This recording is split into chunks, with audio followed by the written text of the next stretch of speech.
Welcome back friends, स्वागत है आप सभी का हमारे यूट्यूब चैनल पे। जैसा कि आपको पता है यूपी पीएससी ने असिस्टेंट प्रोफेसर के लिए 1253 जो पदों पे अपनी वैकेंसी निकाली थी, जिसके फॉर्म फिलिंग भी अब ऑफ हो चुके हैं, मतलब सारे फॉर्म फिल हो गए हैं और करीब 1,15,000 लोगों ने फॉर्म फिल किया है इन 1253 पोस्ट के लिए। सारी चीज़ें जो भी थी कि आपका जो एग्ज़ाम होगा वो प्री और मेंस और इंटरव्यू करके होगा, प्री में क्या क्या होगा, मेंस में क्या क्या होगा, ये सब चीज़ें आपने देख ली होंगी। आपके पास एडवर्टीजमेंट था कब से क्या स्टार्ट होगा, उसके लिए क्वालिफिकेशन क्या था। प्री के लिए प्री में कैसे कितने परसेंट लोगों को बुलाएंगे मेंस के लिए, और प्री में जो है टोटल नंबर ऑफ क्वेश्चंस कितने होंगे, आपका जो सब्जेक्ट का सिलेबस क्या होगा और जीके का सिलेबस क्या होगा, इन सब चीज़ों को आपने ऑलरेडी जो आपका एडवर्टीजमेंट है उसमें देख लिया होगा। हम यहाँ पे जूलॉजी की बात करेंगे और जूलॉजी में जूलॉजी के सिलेबस की बात करेंगे। पहले तो प्री एग्जाम होगा, मतलब जो आपका ऑब्जेक्टिव बेस्ड एग्जाम होगा जिसमें आपका सिलेबस होगा, मतलब आपका जूलॉजी होगा और प्लस जीके होगा। जूलॉजी से आपके 80 क्वेश्चन होंगे और आपके जीके से 40 क्वेश्चन होंगे। तो इन 80 क्वेश्चन के लिए हम यहाँ पे एक रणनीति बनाने वाले हैं, एक स्ट्रेटजी बनाने वाले हैं और उस स्ट्रेटजी के तहत हम लोग अपना प्रिपरेशन स्टार्ट करेंगे। और आपको इन टॉपिक्स में से कुछ टॉपिक्स के लेक्चर्स भी आपको देखने को मिलेंगे हमारे इसी यूट्यूब चैनल पे, जिसको हम पीपीटी के थ्रू या इसी ब्लैक वाइट बोर्ड के थ्रू हम पढ़ाएंगे आपको, या हो सकता है हम रिकॉर्ड करके आपको जो है वो लैपटॉप पे पढ़ाएं। तो किसी तरीके से हम आपको कुछ लेक्चर्स जरूर देंगे इससे रिलेटेड। सबसे पहले हम बात करेंगे हमारा जो जूलॉजी है उसका सिलेबस क्या हो सकता है, क्योंकि आपने यूपीएससी जो देखा होगा उसका सिलेबस अलग है, यूपीपीएससी उसका सिलेबस अलग है। ठीक है, तो अगर यूपीपीएससी और यूपीएससी के सिलेबस की हम अगर डिफरेंस की बात करें, तो अगर हम एक कम शब्दों में आपको कुछ बताना चाहें तो जो सबसे बड़ा डिफरेंस है यूपीएससी और यूपीपीएससी में, ठीक है, तो हम आपको लिख के भी बता देते हैं। आप एक मिनट हमारा थोड़ा सा हमें वो दीजिए, हम आपको लिख के भी बता देते हैं कौन कौन सी चीज़ें जो हैं वो इसमें है और कौन कौन सी चीज़ें यूपीएससी में थी और यूपीएससी में थी। ठीक है, तो यूपीएससी और यूपीपीएससी, ठीक है, ये भी असिस्टेंट प्रोफेसर के लिए, जिसको जीडीसी कहते हो, ये भी असिस्टेंट प्रोफेसर के लिए। यूपीएससी में जो सिलेबस है, आपका सिलेबस है वो एज इट इज सीएसआईआर है।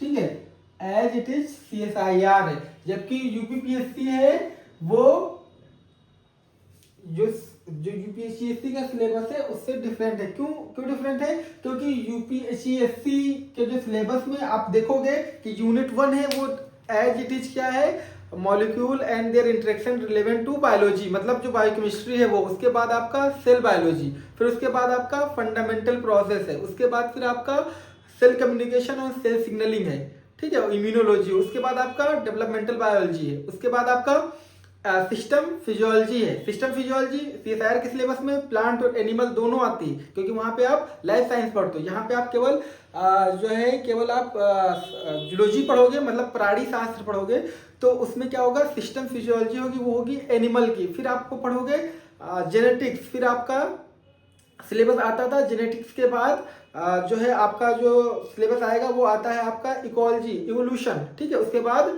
टेक्निक, ठीक है, ये सिलेबस में आपके आते हैं। और diversity of life form, chordate non chordate के अगर हम बात करें, लोअर जूलॉजी की बात करें तो उसमें केवल और केवल कॉर्डेट और नॉन कॉर्डेट होता था।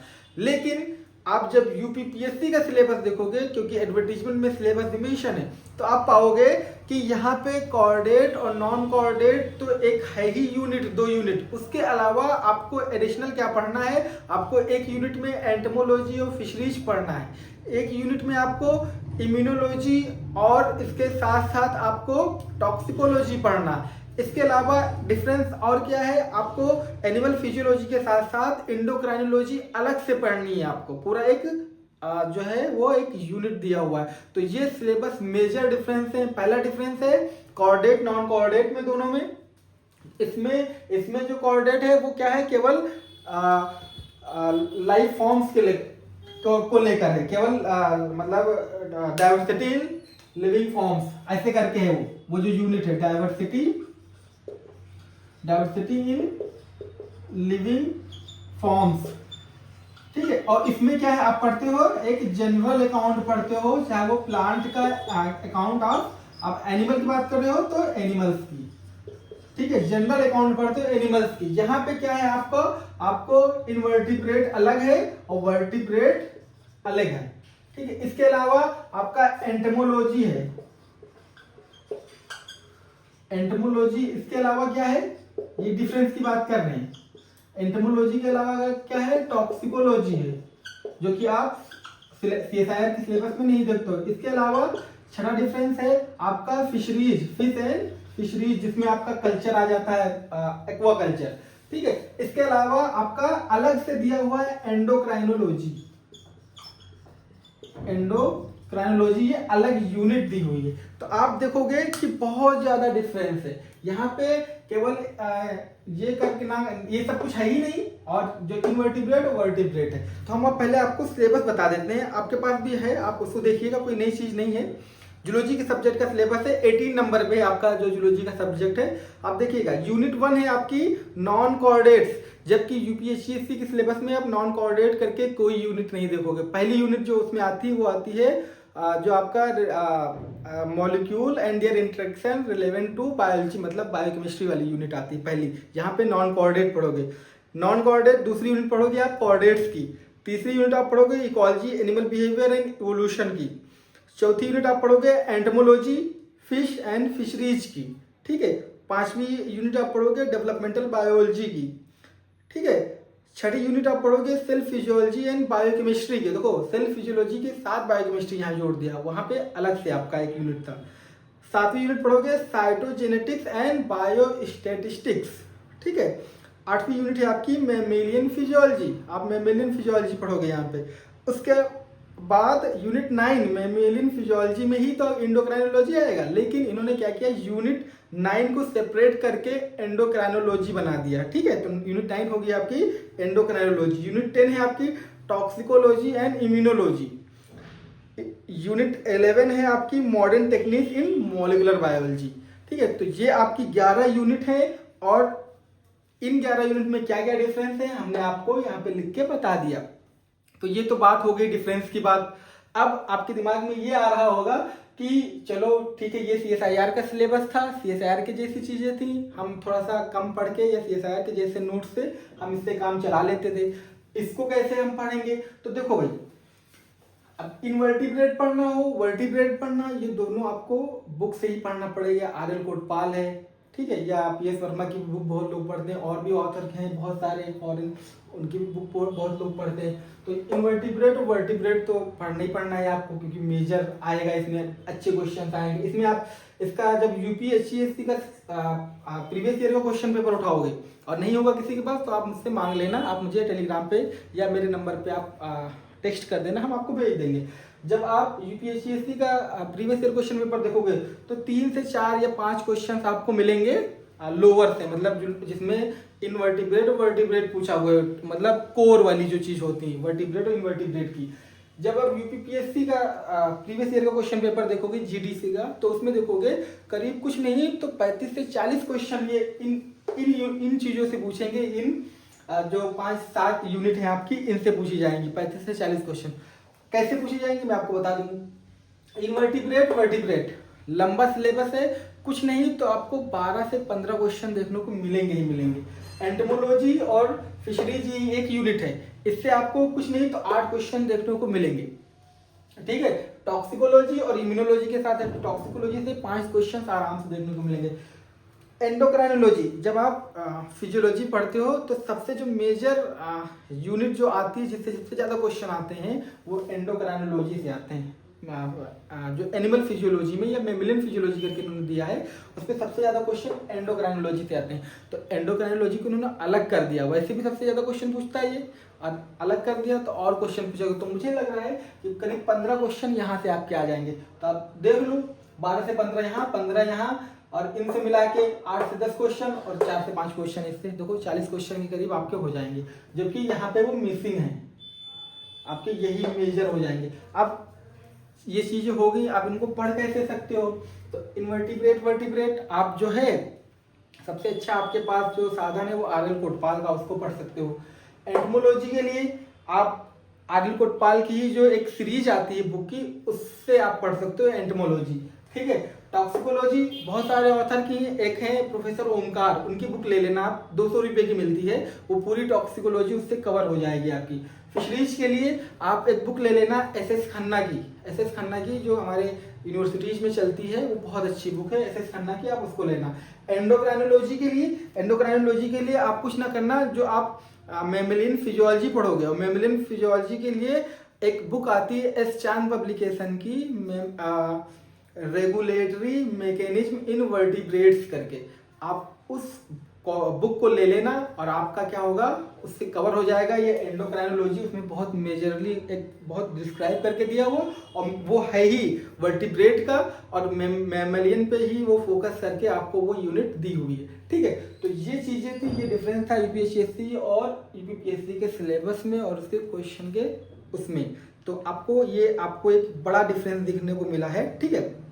अब अगर हम यूनिट 1 में, यूनिट 2 में, या जितने भी यूनिट हैं उनमें तोड़ के बात करें, तो इसके लिए हम अलग से वीडियो बनाएंगे। आप कहीं नहीं जाइएगा, आप इसी को जोड़िएगा। 1 से 2 दिन में हम आपको फिर एक वीडियो देंगे, जिसमें हम पूरा एक रिकॉर्ड करके वीडियो बनाएंगे सिलेबस के साथ, और पूरा एक जो टॉपिक है उसको हम डिस्कस करेंगे आपसे कि उन चीज़ों को आप कैसे कैसे जो है पढ़ सकते हो, कहाँ से उसको सर्च कर सकते हो एंटोमोलॉजी के लिए, और किस तरीके से एफिशिएंट वे में आप प्रिपेयर कर सकते हो।